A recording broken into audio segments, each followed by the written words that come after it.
আসসালামু আলাইকুম everyone, welcome back to Shiuli's kitchen. আজকের আয়োজনে থাকছে ডিম আর আলু দিয়ে দুর্দান্ত স্বাদে একটি রেসিপি, যা আপনারা ভাত, রুটি, পরোটা, লুচি সব কিছুর সাথেই খেতে পারবেন। আশা করছি আজকের এই সহজ দারুণ মজার ডিম আলু রেসিপিটি আপনাদের সবার কাছে অনেক বেশি ভালো লাগবে। রেসিপি ভালো লাগলে আমার চ্যানেলটিকে সাবস্ক্রাইব করে বেল বাটনটিকে অন করে দিবেন আমার পরবর্তী ভিডিও নোটিফিকেশনটি সবার আগে পাওয়ার জন্য। তাহলে চলুন চলে যাচ্ছি মূল রেসিপিতে।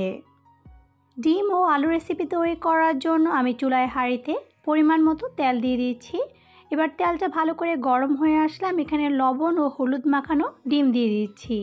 এই ডিমগুলোকে আমি একটু বাদামি করে ভেজে নিব।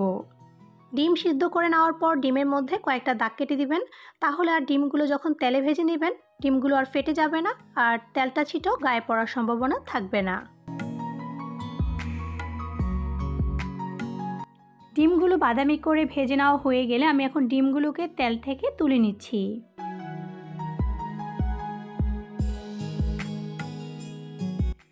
এবার ডিম ভাজা তেলের মধ্যে দিয়ে দিচ্ছি 1/4 চা চামচ পরিমাণ 5 ফোড়ন, দিয়ে দিচ্ছি 2টা শুকনো মরিচ।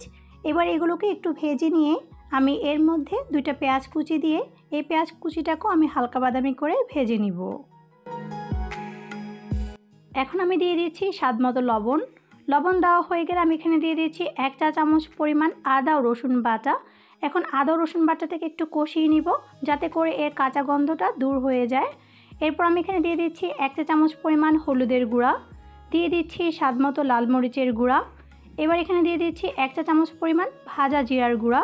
এখন আমি সবগুলো মশলাকে ভালো করে কষিয়ে নিব।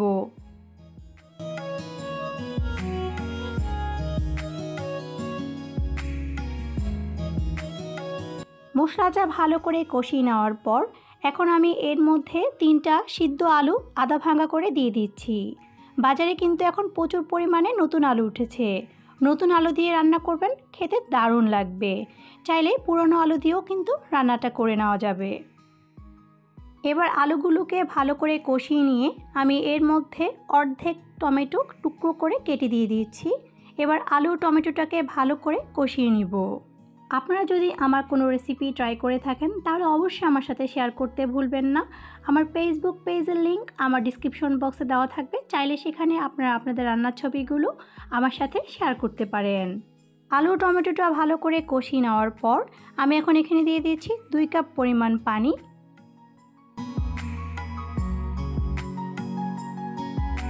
ঝোলটা ফুটে উঠলে আমি এখন ভেজে রাখা ডিমগুলোকে দিয়ে দিচ্ছি আর অপেক্ষা করছি ঝোলটা ঘন হয়ে আসা পর্যন্ত।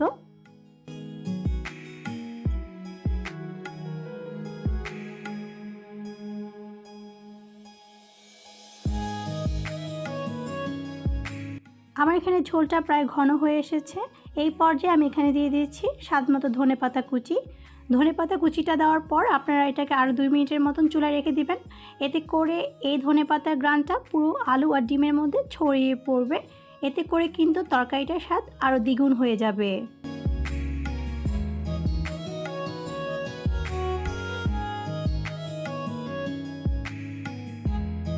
আমার এখানে ডিম আর আলুর রান্নাটা হয়ে গিয়েছে। আমি এখন চুলাটাকে বন্ধ করে দিচ্ছি আর এগুলোকে একটা সার্ভিং ডিশে তুলে নিচ্ছি। নতুন আলু দিয়ে ডিমের এই রান্নাটা খেতে কিন্তু অসাধারণ লাগে। আপনারা একবার হলেও বাসায় ট্রাই করে দেখবেন। আশা করছি আপনাদের সবার কাছে অনেক বেশি ভালো লাগবে।